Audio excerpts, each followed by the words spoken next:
So today's topic is the geography of disease. By 2015, the UN had hoped to reverse the spread of HIV/AIDS, malaria, tuberculosis, and other major diseases. Since the turn of the century, infection rates and mortality rates for these diseases have steadily dropped, but there are still millions of people who suffer from these illnesses, most of whom live in the developing world. In today's lesson, we'll be addressing some of the issues surrounding health and disease. And we'll be doing so by breaking this video down into three main sections. We'll start by looking at the science of disease and how it is spread.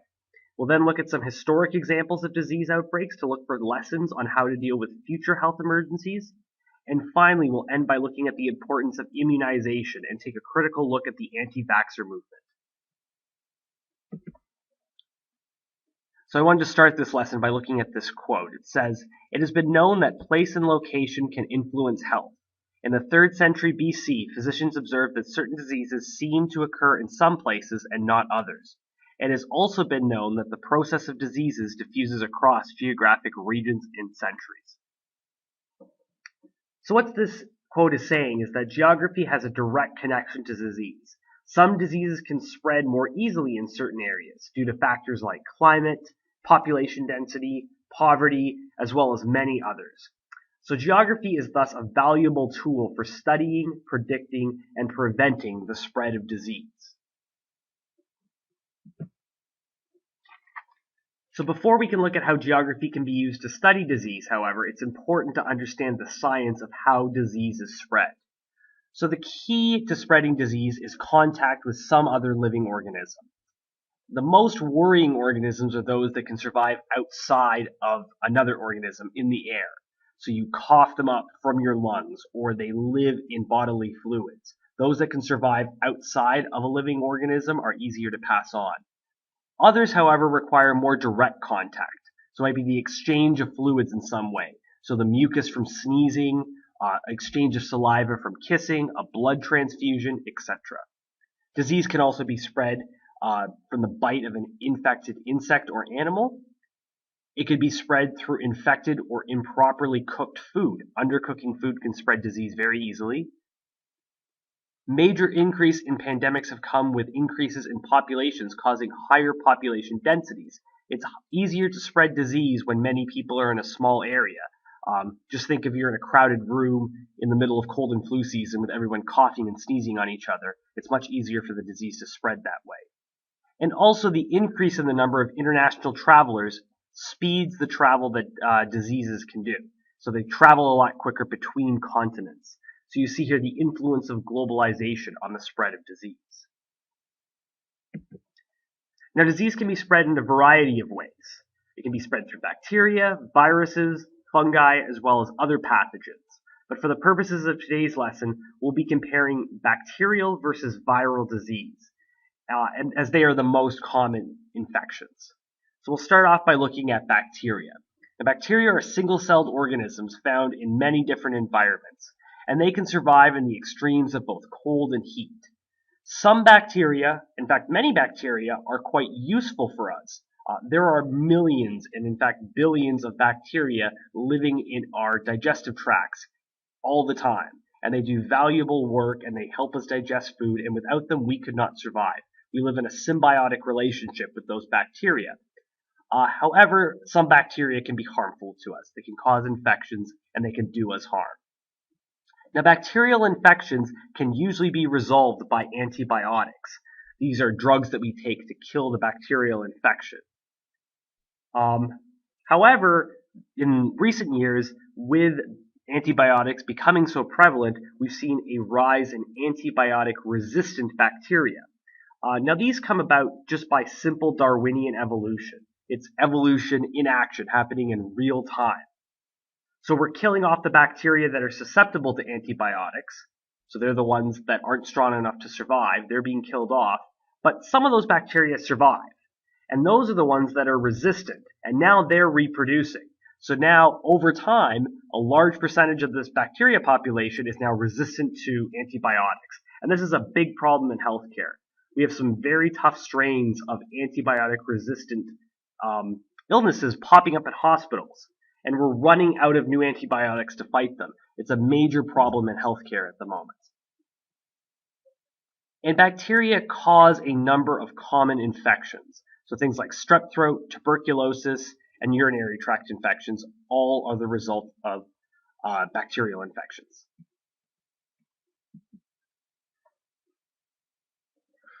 On the other hand, we have viruses. Now, viruses are some of the simplest organisms on Earth. They're simply genetic information with a simple protein coding on them. And there's some debate within the scientific community of whether or not viruses are alive or if they're dead. Many scientists would not consider viruses to be living organisms because they cannot survive outside of another living organism. A virus cannot live on its own. It has to infect a host cell in order to reproduce. So they really blur the lines between living and dead. In fact, some viruses have been discovered which can bring dead bacteria back to life in order to reproduce and spread themselves farther. So this line, again, can be really blurred. And they cause a lot of common infections. So things like the chickenpox, the common cold, HIV/AIDS are all caused by a virus. Now, one problem with viruses is that because they're not really living organisms in the same way that bacteria are, they cannot be fought with antibiotics. They're harder to treat as a result. There are antiviral drugs, but they aren't as effective as antibiotics are.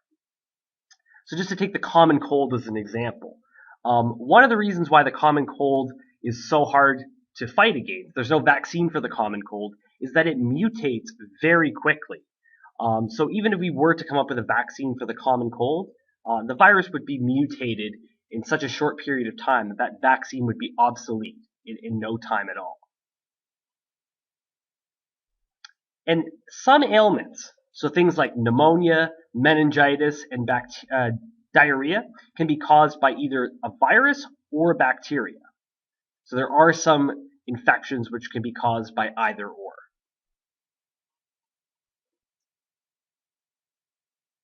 Now that we know what causes disease and how it is spread, let's look at some case studies to get a better understanding of some of the challenges posed by major pandemics. And the 4 case studies we're going to look at are the Black Death, cholera, Spanish flu, and HIV/AIDS. And to begin, the first case study we're going to look at is the Black Death, which occurred from 1346 to 1351 AD. And it primarily affected Europe. And this was caused by bubonic plague, which is a zootonic disease, in other words, an animal disease that can be transmitted to humans. Symptoms of the bubonic plague include high fever, muscle cramps, seizures, swelling of the lymph nodes, and gangrene of the extremities. And this had a very high mortality rate, especially during this time. In fact, bubonic plague is still around today. It hasn't been completely eradicated, but this was very deadly in the 1300s in Europe. And it was spread primarily from fleas found on rats and other rodents that carried the bacteria and infected their hosts. But it could also be spread due to direct contact, through inhalation of the bacteria, or ingestion of infected materials. So whether that's, again, some kind of food that you're eating that's been contaminated, if it gets inside your body, you can be exposed to it that way. Now, the Black Death pandemic was carried along trade routes from China to Europe. And again, it began around 1346. And we can actually trace it along those trade routes. The first places that began to be infected were along those trade routes, and then it kind of spread through Europe from there. And this was one of the deadliest pandemics in human history. It's estimated that in the short period of time, just about 3 to 4 years, about 1/3 of Europe's population was dead. Now, this is one of the few times in human history where human population has actually fallen, and all due to the Black Death, a pandemic. And so this map here is showing the spread of the disease throughout Europe. You can see it begins in the south around those trade routes. In fact, if we look over here in what's now Turkey, the Ottoman Empire at the time, this is kind of the connection to Asia where a lot of that trading was going on. And it's where the infection starts making its way into the rest of Europe. So traders and merchants would bring the disease with them as they traveled. And this is truly one of the worst pandemics in history. Long before the germ theory of disease was proposed and was a scientific consensus, this is when this is happening. So that meant that basic sanitation and other precautions were not taken. So it was really easy for disease to be spread because kind of the things that we would take for granted today, things just as simple as washing your hands, that was not a common practice during this time. So disease was really easily transmitted from person to person. Now fast forward 500 years and another major pandemic was sweeping England, this time concentrated in London with the cholera outbreak in 1854.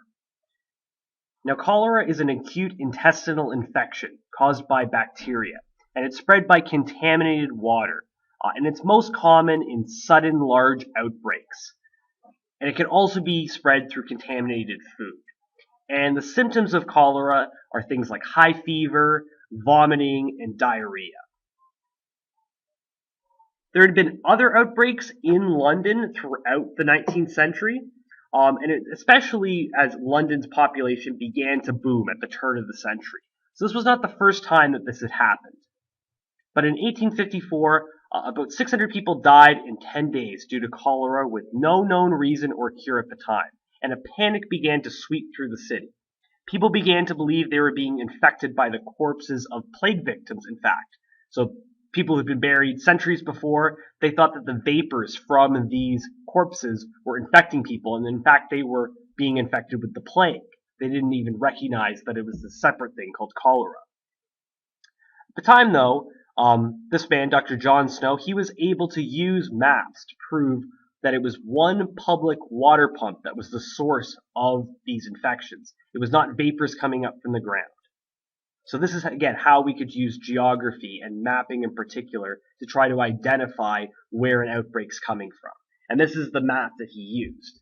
So it's showing that the disease outbreak is concentrated in the center here around a common water pump. So the dots on this map, the dark dots, they are confirmed cases of cholera, and they're all kind of centered in the same neighborhood around a common water pump. So all these people were getting their water from the same place. And this realization led to many major public health and sanitation projects. Up until this point, the River Thames had been used as an open sewer.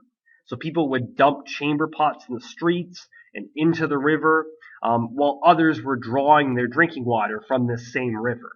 And again, you have this infected fecal matter now that's contaminating drinking water. Again, one of the symptoms of cholera is diarrhea. That has to go somewhere, and it's going into the drinking water. So you can see how this is leading to a cycle, a spreading of the disease, where infected people are just spreading it on to the next person, and there's nothing that they're really doing to solve this. So as a result, in response to this, once people started figuring out, hey, maybe we shouldn't be infecting our water source, you started to see the construction of covered sewers, the construction of water treatment facilities, both treating water before it goes into the river and before it comes back to be used as drinking water or for cleaning. And this is a major improvement. And again, it seems obvious to us today, but again, this is before the germ theory of disease was prevalent.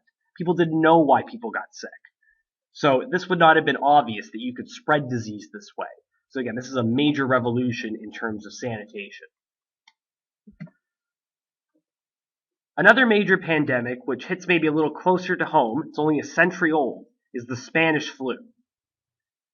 So this pandemic lasted from January 1918 until December 1920.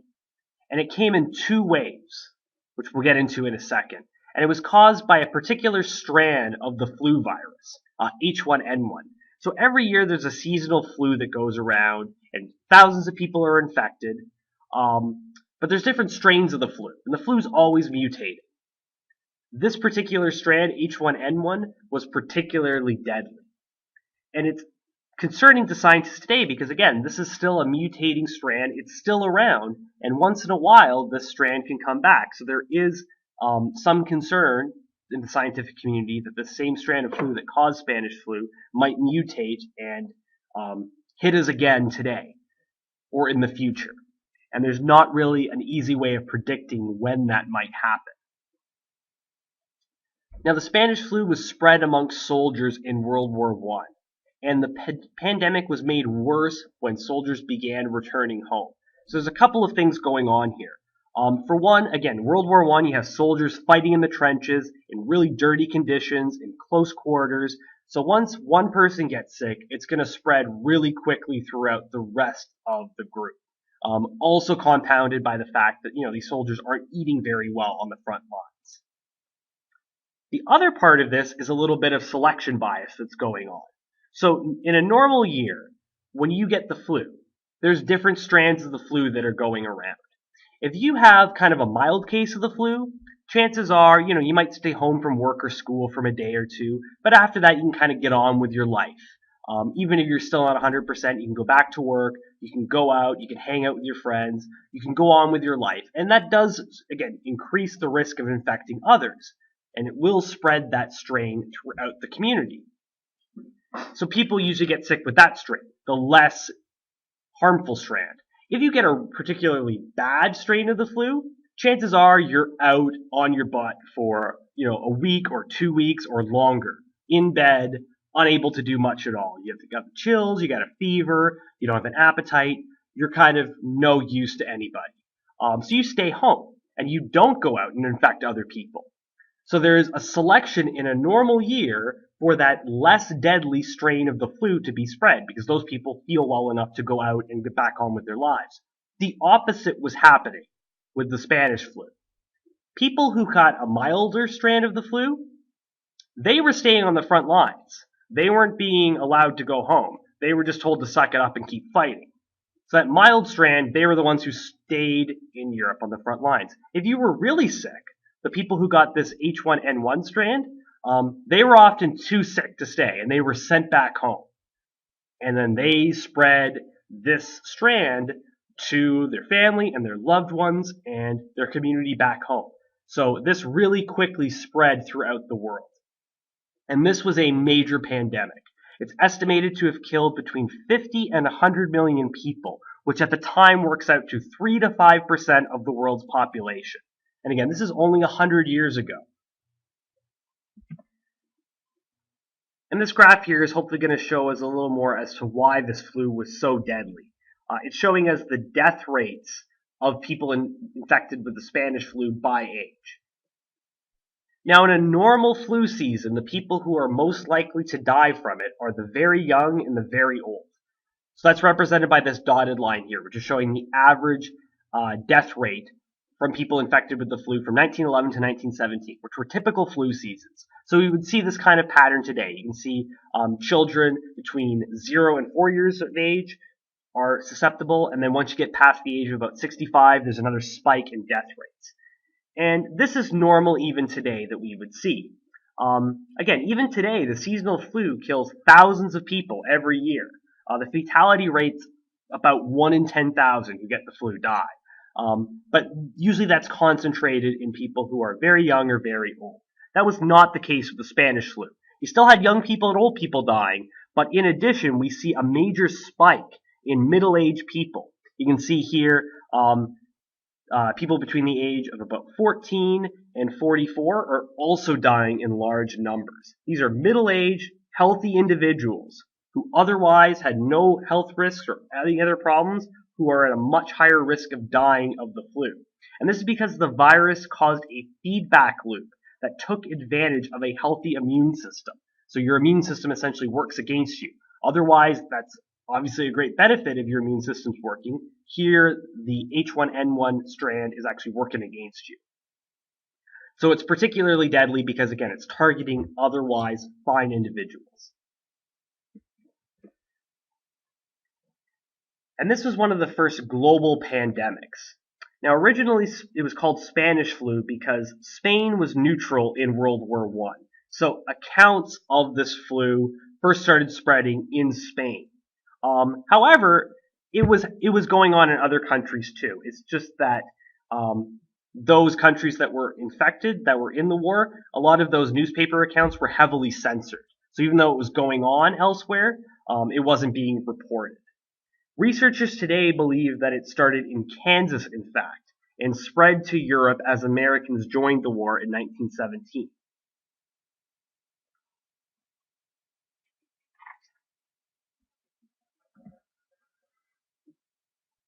And this outbreak caused panic in many cities. It was a worldwide pandemic. Every continent was infected by this. So we can see pictures here from North America, from Europe, and from Asia. This is all over the world that people are dealing with this crisis. And there were many public health measures that were put in place to try to counteract the Spanish flu. So we can see here learning some of those lessons. Now that people know about the germ theory of disease by this time, they're taking some precautions to try to avoid infecting others. So for example, you can see all these people here in these pictures wearing masks to try to avoid breathing in the flu virus. In other cases, we had like public gatherings that were closed down. So many theaters, for example, where people would have gone for entertainment, shut down during this time. The 1919 Stanley Cup final was canceled, in fact, in the middle of the series when Montreal Canadiens player Joe Hall died of the flu, and several other players were also ill. So you can see here that we're starting to see these precautions being taken to prevent people from gathering in large public places where it's easy to spread the flu. People were encouraged, if you were sick, to stay home and not to gather in public places, especially where the flu was prevalent.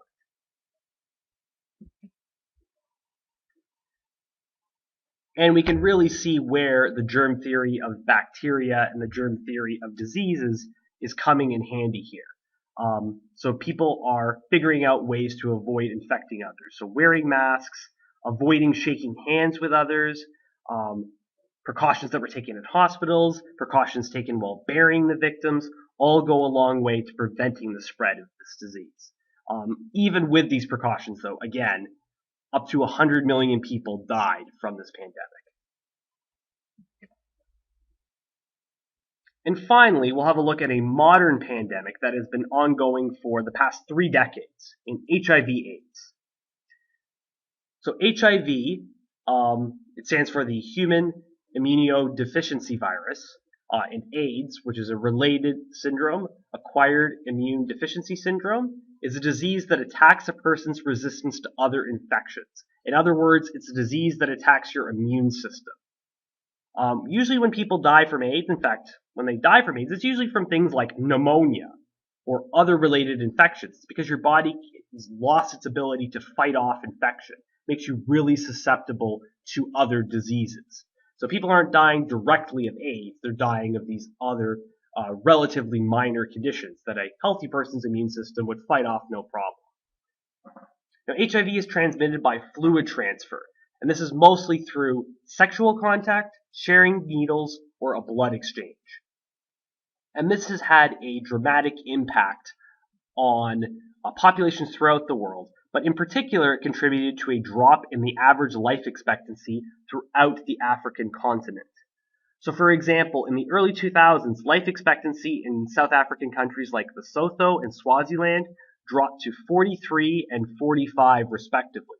So these are already countries which, again, we see higher rates of poverty, they're developing nations, but they would not have had high life expectancies prior to AIDS sweeping through their populations, would have been in maybe like the mid-50s, but now they've dropped even further because of this. Now there has been a bit of a recovery in the past 10 to 15 years, but we still see high rates of HIV infection, particularly in Africa. HIV also came with certain stigmas that other diseases didn't have.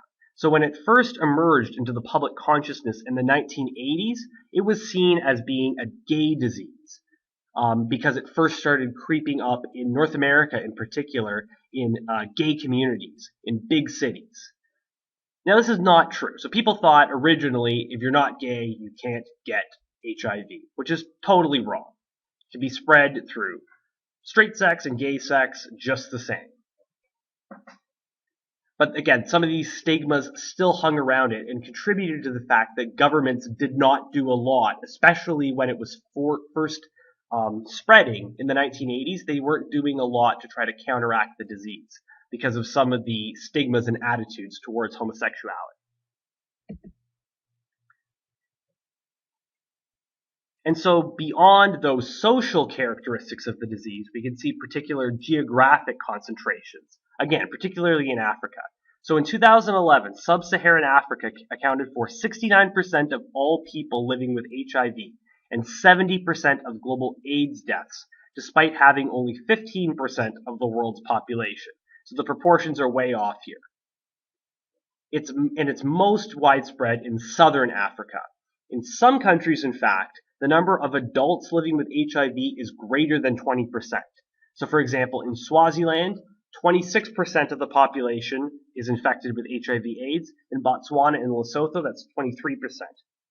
So this works out to about 1 in every 4 adults in these countries are HIV positive. Kind of staggering numbers to think about. And so this map here is showing HIV infection rates throughout Africa. And so the darker colors mean more cases. And again, you can see these are kind of concentrated in southern Africa, but throughout the continent we see HIV infection rates that are greater than we would see on almost any other continent.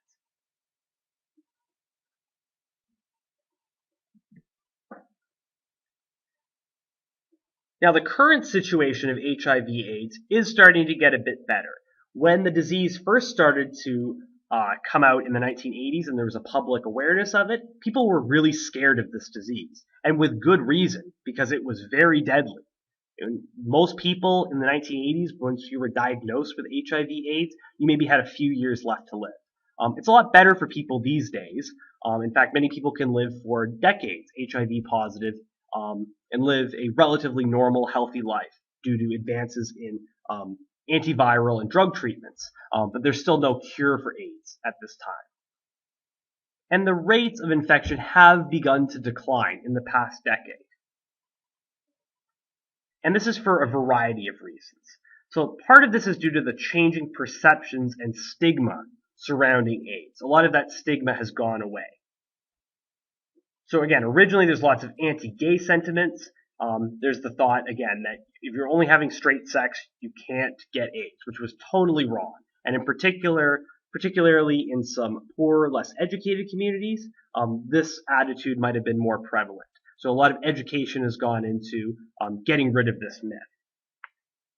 Also, in some African cultures, men are pressured and even encouraged to have multiple partners. So one person's infected, it spreads throughout the community really quickly. There's also a reluctance to use condoms in a lot of these African communities for either social or religious reasons. So it's both the lack of access, there's economic reasons why condoms might not be readily available, as well as a lack of wanting to, again, for like social, cultural, or religious reasons. Now, new initiatives and work done by international organizations have gone a long way to change this. So there's been many public awareness initiatives and greater access to medical treatment. There's this ABC initiative, so this push for abstinence, be faithful, and use a condom, a public awareness campaign in Africa to try and encourage these behaviors. And again, changing these cultural attitudes to try to make the spread of this disease slow down.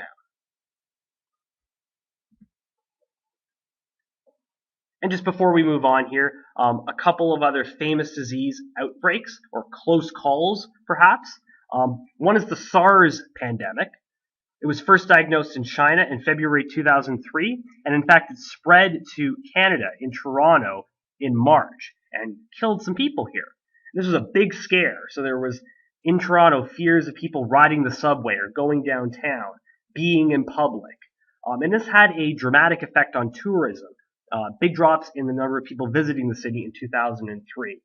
There was actually a benefit concert held later that year, SARS-Stock, to try to help repair the city's reputation following this pandemic.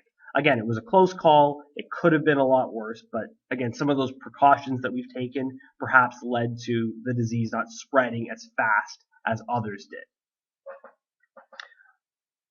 We also have avian flu, or bird flu. Also, the swine flu, close call of 2009. So these are strains of influenza that are similar to the Spanish flu. Now, the thing that made this particularly scary, originally these viruses were being spread from, in the bird flu's case, from bird to person. So it was concentrated particularly on people working on poultry farms. And the bird flu in particular started off in Asian countries. So only people who have been infected, they were in direct contact with sick birds. However, there were some cases starting to come about where there was evidence that it was spreading person to person. Once that starts happening, it's kind of like it takes off, and this pandemic can get really bad really quick. Because once the flu is in humans, it can start to mutate, and then it just takes off. And we don't want a repeat of the Spanish flu.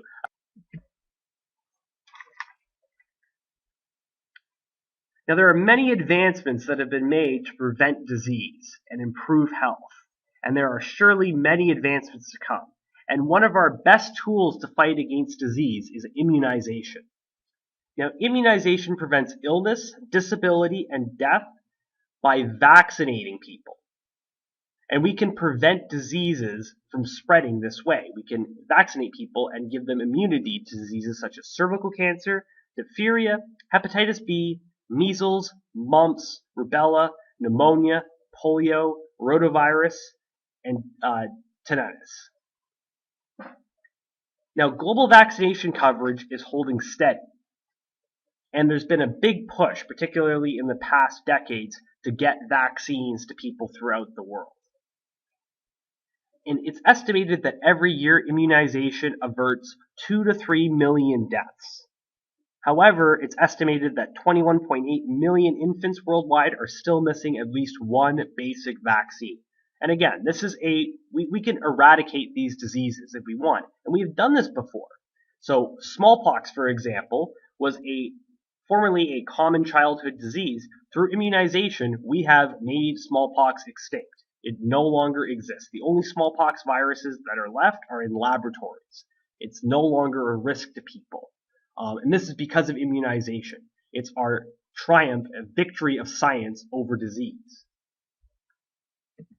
Now, despite the major strides made by vaccines in preventing disease, there is some concern from a minority of parents regarding the safety of them, particularly in North America. There have been some that are questioning their safety for children, either because they think the vaccines themselves aren't safe or that too many vaccines too quickly can cause harm to a child. So this is their argument. They're arguing that vaccines can lead to autism. And the argument comes out of a 1998 report, which was looked at a study of 12 children, and about 9 of them had developmental disorders. 9 of them ended up with autism, and there was some thought that there was a connection between the measles, mumps, rubella vaccine and this cause of autism. Now, this was only one study. It was a very small sample size. This has never been replicated. But this didn't stop people from latching on to this.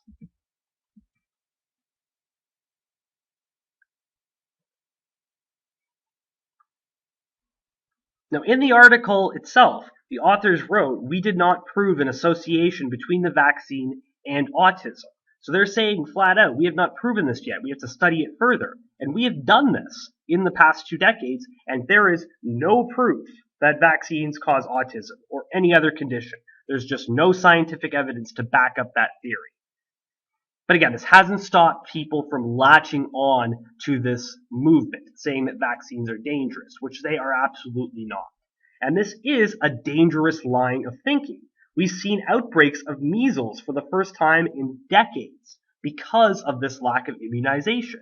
Because now you have children who otherwise would have been immune now going out and spreading the disease. And this is particularly harmful to those who are vulnerable, those who are allergic to vaccines, or those who their immune systems aren't able to handle them. They rely on what's called herd immunity, or assuming everyone else is immune to it so that they don't get infected. Those people now are getting infected with these diseases.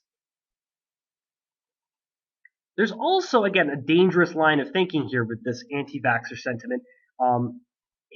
It almost attaches a stigma to autism that shouldn't be there. It's almost implying that, if your child gets autism, that's worse than if they died of polio, which is just a ridiculous thing to say. So again, really here, this anti-vaxxer movement, it's not based in science. It's based on hysteria and emotion. There is no evidence to support it whatsoever.